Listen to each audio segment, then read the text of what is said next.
The great philosopher, if you like, of the French Revolution was Voltaire. Now you can look it up in any Encyclopedia Britannica. They will tell you who Voltaire was. He was a Jesuit. They will say, of course, he was a renegade Jesuit that left the Roman Catholic Church to write against it. No, no, no. He was just playing the role perfectly, because they were setting up an antithesis. Do you remember the promise that a Jesuit makes? That I will take either side and do it perfectly, as long as in the end the Mother Church wins. The social contract: man is born free and everywhere is in chains. One man thinks himself the master of others, but remains more of a slave than they are. That's true. But what if you created the slavery in order to create the misery, in order to create the revolution? Isn't that possible? So the philosophers come together and they write a new constitution for this planet called Human Rights. The Declaration of Human Rights, 1798. Declaration, Human Rights. You have the all-seeing eye of Lucifer. You have the serpent with a tail in the mouth, the life-giving serpent, the eternal serpent. And you have this funny little Jacobin hat over there on the end of the spear. If you look at the whole thing over there. And then you have this bundle of rods tied together, which are called what? Do you remember what they were called? Fasciae. Fasciae. Bundle of rods tied together. And on top of the fasciae, you have this funny little hat, which was the Jacobin hat. And that's what it looked like. There's a better representation of, also known as the Phrygian cap, once worn in ancient Rome by emancipated slaves as a mark of their freedom, and adopted in the Revolution as the red cap of liberty. Well, that's what they tell you. That's for the Goyim. Let me tell you what it really is. There it is. This is the god Mitra. And there he is slaughtering the bull. And he's using a dog, a snake, and a scorpion, which has got hold of the more delicate parts of this bull, and he's destroying him with unclean animals. This is a war against Christ. Now let's have a look on the side. What does his hat look like? It's the Phrygian hat. So this is Mithraism. And Catholicism is Mithraism. Mithraism was the religion of Persia, it was the religion of Rome, and it is the religion of the Roman Catholic Church. There are 7 grades in Mithraism. The highest grade is called Father. And then you got a congregation. Now, who in the Catholic Church has a congregation and is called Father? The priest, right? And he could be a member of various groups, and so can Catholic priests. They can be whatever. They can be Jesuits, they can be Franciscans, they can be Dominicans, they can be members of various other orders as well. Now, the mortal wound, as we had discussed it in Revelation chapter 11, just to refresh your memory, 21 February 1798, Pope Pius is dethroned by Napoleon. His ring was torn from his finger and he died in exile. Now, think about this. If Napoleon was a Freemason, then he was under control of whom? Of the Jesuit order. So, who sent Napoleon to Rome to take the Pope captive? The Jesuit order. Why? Well, I've thought about this a lot. Within the Roman Catholic Church, there are numerous orders, and there has not always existed perfect harmony. In fact, the Jesuit order slowly took control of all the orders. The Knights of Malta, for example, did not lightly give up their power seat, but are now subject to the Jesuits. The Dominicans were at loggerheads with the Jesuits. For example, the papacy took the Inquisition away from the Jesuits and gave it to the Dominicans, which created tremendous tension. And in the French Revolution, it was the Dominican order that was destroyed there, not the Jesuits. They controlled the issue. So there were some issues within the church itself that also had to be sorted out to get complete control of the situation. And then there was another problem. And this problem was this, that the Reformation had fingered Rome as the Antichrist. Now, if the Reformation fingers Rome as the Antichrist, any move that seems to emanate from Rome will be looked at with what? Suspicion. So why not destroy the papacy, apparently, and then resurrect it with, and at the same time purge it of everything that is contra, and then resurrect it as a final power in complete control of these organizations. And then anything that happened thereafter with the weak little papacy over there would be disregarded. It cannot be from them, it must come from elsewhere. That is how secret societies work. They walk behind fronts, behind fronts, behind fronts. So let's see what happened. By 1804, Pius watches Napoleon crown himself emperor. Napoleon then takes the Vatican States, so Rome is diminishing. By 1848, Masoni attacks Rome, and Pope is exiled, Papal States are gone. So this power is gone. The Protestants literally relaxed, basically. Dangerous thing to do. Weishaupt and his fellow Jesuits cut off the income to the Vatican by launching and leading the French Revolution, by directing Napoleon's conquest of the Catholic Europe, and by eventually having Napoleon throw Pope Pius VII in jail at Avignon, until he agreed, note, as the price of his release, to re-establish the Jesuit order. It had been banned, even in the Catholic Church, imagine that. So it had worked underground. This Jesuit war on the Vatican was terminated by the Congress of Vienna and by the secret 1822 Treaty of Verona. There's the quote. Everything I say has got a quote. I'm not making anything up. After Pope Pius was released from Napoleon's prison, he formally restored the Jesuit order with a papal bull. Now that is the strongest worded statement that a pope can bring forth. In 1814, and the Pope added in this bull, if any should again attempt to abolish it, the Society of Jesus, he would incur the indignation of Almighty God and of the holy apostles Peter and Paul. So this could have been a ruse, it could have been a game, what could have been real, whatever the situation is, we will never really know until the curtain is removed one day. But religious freedom for all. And revolutionaries take to the streets and do what they feel they have to do. Joseph Bonaparte, here he is, 1768, 1844, King of Spain, and he was Grand Master, Grand Orient in France. So here you have all the Masonic connections. This comes from the Masonic book, Masonic sources. Napoleon, himself a high Freemason, is now waging war in the whole of Europe, cleaning up the monarchies, and then he has a war with England. Now who controls England by this stage? The Freemasons. So we have a battle of Waterloo, and these are the generals that fought on the two sides. Michel Ney and E. von Grouchy, they are on the side of Napoleon.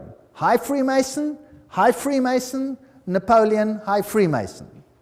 On the other side, you have General Blücher, High Freemason, and G. von Schnarrenhorst, High Freemason. They were all Freemasons. So this war, was it really a war, or was it a planned war? Now, who are the orchestrators of the First World War? Well, there he is, Kaiser Wilhelm I. What has he got on? This comes from a Masonic book. He's got his Masonic apron on. He's a high Freemason. That's what he was. Here is Kaiser Friedrich der Große. There he is, with his Freemason regalia from a Freemason book. They're proud that these kings were all Freemasons. So the whole war situation is being planned by Freemasons, who are being run by who? By the Jesuits. Now let's have a look at America quickly. Here is this grand building, the Capitol. There is the foundation stone, and it says, laid Masonically, September 17, 1932. Okay, so by that time, America was ruled by Freemasonry. Of course, the people are totally unaware. The institutions continue as before, but they are all being infiltrated. If you look at the the architecture, the eagles, the symbolism. What you have is sun worship. You have Mithraism displayed here. The street plan of Washington is Masonic. You have the upside-down goat of Mendes in the street plan. Then you have the compass and the set square, and everything is in blocks of 13, and the Masonic temples are on the 13th Street, etc. The whole street plan of Washington is Masonically laid. So it's dedicated to Lucifer.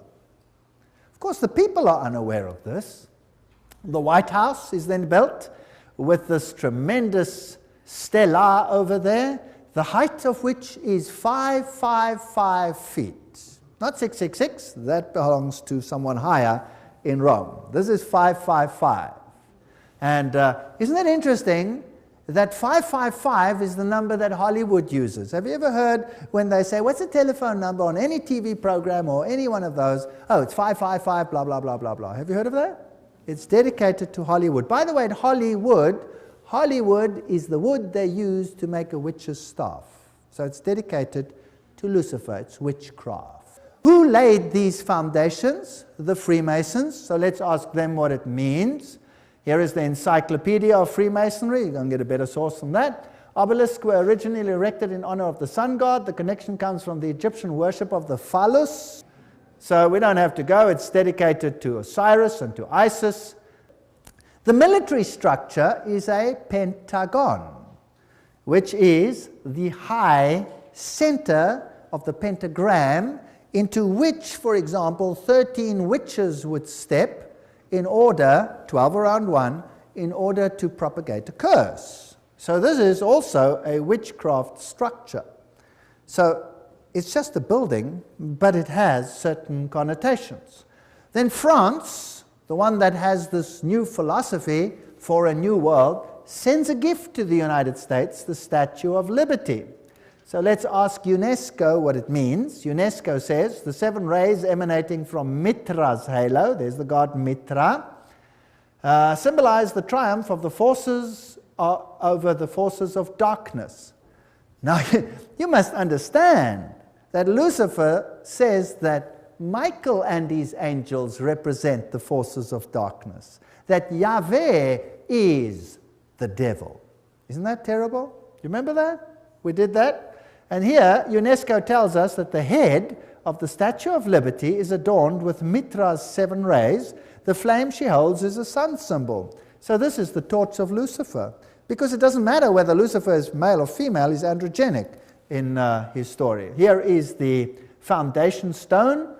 At this site on August 5, 1884, the cornerstone of the pedestal of the Statue of Liberty, enlightening the world, that's illumination, was laid with ceremony by William so-and-so, Grand Master of Masons. And there's the Masonic sign. So the Statue of Liberty is Masonic. Everything will appear to be Masonic as we continue. What happens then? By 1917, the Russian Revolution. And you had this interesting Fatima message. There's a link with Islam there, but never mind, we'll come to that in the next lecture. Russia will be converted. The Holy Father will consecrate Russia to me. And then there was a vision of hell, and the third vision was that the present Pope would have an assassination attack, which happened. Now, it's not too difficult, if you've planned all these things from the beginning, to say what will happen. You see? Not too difficult. Now, let's have a look at the parallels between the Jesuit French and the Russian revolutions. Both revolutions were based on communist writings of Freemasons, Voltaire, Marx. The Jesuits perfected communism on their reductions in Paraguay. So in Paraguay, they tested whether this would work or not and perfected it there. Both revolutions plundered the state churches. Both revolutions ended the monarchies. Both the Bourbon and the Romanov dynasties had expelled the Jesuits. Both of them were gone. They weren't going to take this chance again. Both revolutions produced republics in form, but absolute monarchies in power, controlled behind the scenes by the people that were now in control. Both revolutions declared atheism as the religion of the state. Both revolutions carried out a reign of terror. by an inquisitional secret police. And boy, was that some reign of terror. Millions died. Stalin is personally responsible for the death of millions of people. Both revolutions resulted in military dictators responsible for the elimination of dissenters. Exactly the same pattern. If it works once, why not use it again? The lesson learned on these Platonic republics there in Paraguay provided the groundwork for Marx's Communist Manifesto, by which every nation on earth would be reduced to granny reductions, thereby destroying the white Protestant middle classes while restoring the communal feudalism of the papal Caesar's dark ages. That's just a quote. So Karl Marx, by 1844, wrote the Communist Manifesto. That's when he wrote it. That's when it was published, 1848.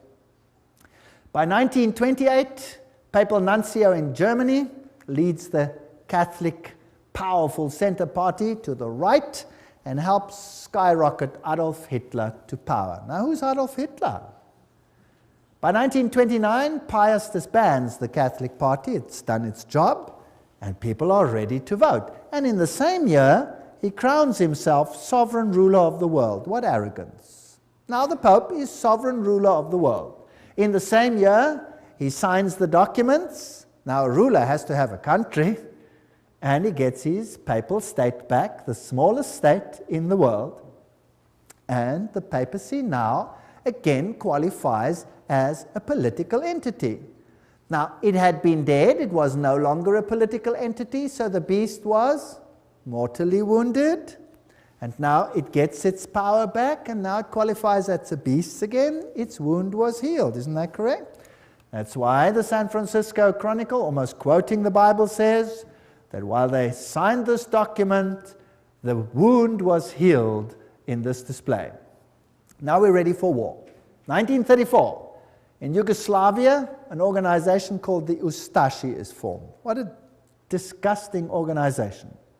Founded, and they assassinate King Alexander of Yugoslavia. Now the Ustashi is a military organization with basically Nazi features, and they slaughtered the Serbs. They slaughtered the Orthodox people and forced them to become Catholic or to die.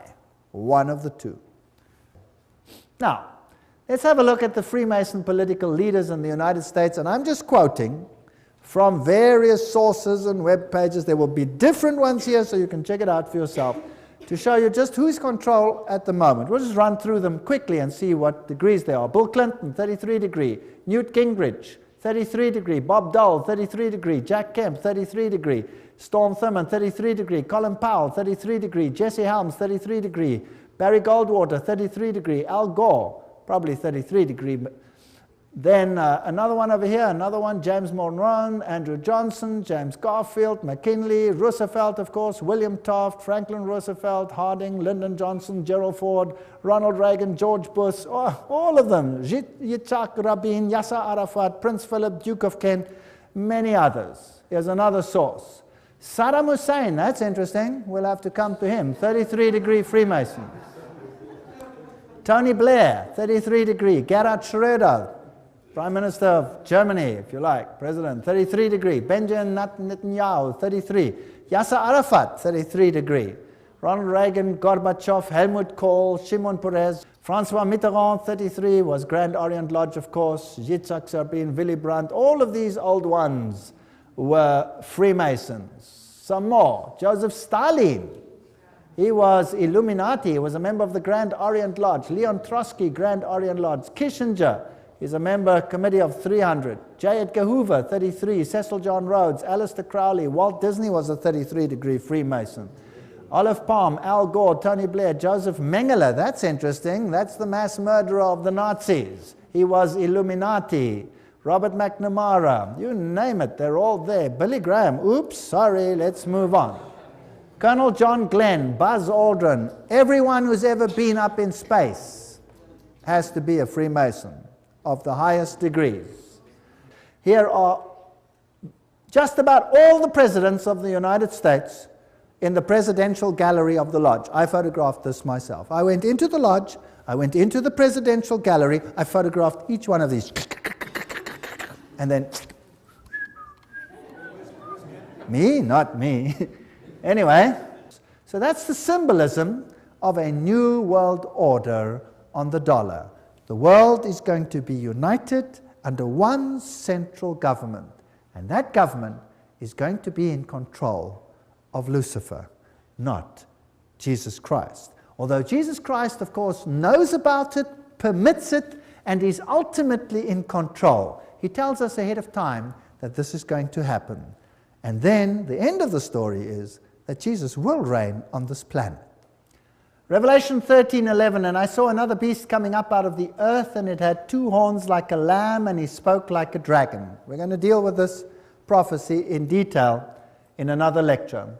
It exercises all the authority of the first beast, which we will find will be Roman Catholicism before it, and causes the earth and those that dwell in it to worship the first beast whose deadly wound was healed. We are now ready for the Second World War, and the 3 main role players of the Allies are this man over here, Winston Churchill, and he was a what? 33-degree Freemason. We saw Roosevelt in his full Masonic regalia. He was a 32 or 33-degree Freemason. And then we have Stalin, who was, of course, Grand Orient member, so 33-degree Freemason. They're all on one side. Here you can see Winston Churchill in his Druid Masonic Lodge with all his Druid fellows around him. So these are genuine facts. This isn't just conjecture. What about the other side? Hitler. Hitler said, "I learned much from the order of the Jesuits. Until now, there has never been anything more grandiose on earth than the hierarchical system of the Catholic Church. I transferred much of this organization into my own party." The SS was constituted according to the Jesuit principles. Himmler, head of the SS, was closely associated with the Jesuits through his father and brother. Hitler said of him, "I can see Himmler as our Ignatius of Loyola." And Joseph Goebbels was also a trained Jesuit. So, the 2 sides, who controls them both? The same parties. This is called thesis, antithesis. Goebbels, Himmler, these people were Jesuits. They were fascists. Adolf Hitler, fascist, using the symbolism of the sun god. The Maltese cross, the symbols of the sun god. One of the principal Catholic personalities to help Hitler to power was Franz von Papen. And Franz von Papen, of course, leader of the Catholic Party, helped to skyrocket Hitler to power. So the Catholic Church skyrocketed Hitler to power. Here he is together with the church leaders, and here you can see the cardinals giving the Heil Hitler salute. So the church was very much involved with the Nazi movement. There is a bunch of cardinals giving the Heil Hitler salute. The Pope and the Führer, you will recall that even to this day there is tremendous anger about Pope Pius because of his connection with the Nazi movement. Let's think about the war. Who is the problem in terms of the Roman Catholic Church? Firstly, the Orthodox Church in the East had been a problem. The First World War sorted that out. The Tsar had been removed, and the Orthodox Church had been subjected by atheistic communism. But the leaders of communism were all Catholics. In fact, I have traveled in many of those countries, and the old people all told me, now we understand why the leaders of the communist regimes, why they all attended the Catholic Church. Why, if they were all atheists, were they such good Catholics? Well, this mighty army is built up, but Germany is divided. The north of Germany, and particularly the east of Germany, is all Protestant. They're Lutherans. And they are skeptical of the papacy. whereas the south of Germany is all Catholic. Now comes this mighty war, the new, if you like, Inquisition. And anybody who did not obey the system was destroyed. Now we read much in the literature about 6 million Jews who were destroyed. But we read nothing about 2.5 million of the most brilliant people in Germany, all the professors, all the intelligent, highly educated Germans who were killed by Adolf Hitler. You see, thinking people cannot be tolerated in such a regime. Downgrade the mindset. We must have serfs and elite, Goyen, catechumens, cattle, and then the super illuminists. How irritating. Fascism is the regime that corresponds most closely to the concept of the Church of Rome. All this bloodshed, all these wars. In Germany, what happened? What did the war do in Germany, the Second World War? In Germany, the north of Germany was devastated. It was firebombed, which was illegal according to all conventions. They threw firebombs on the north of Germany. Hamburg was gutted by firebombs. Now, firebombs don't just destroy military targets. What do they destroy? They burn human beings alive. So it was targeted to destroy the people. And then East Germany, the entire Protestant conclave was cut out and handed over to Soviet Russia for 2 generations of enforced atheism. Today there's no Protestant left anymore. Protestantism has been destroyed. The Orthodox Church has been subjugated. All of them are subject to Rome. Millions of Serbians died. Millions.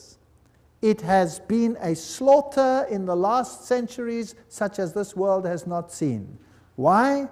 To gain full control of the world. The Pope sits on the altar of Chorazim. This is when he visited Jerusalem and Israel recently. Israel. The backdrop depicts Christ with an open book that reads, "Love your enemies, I will come soon."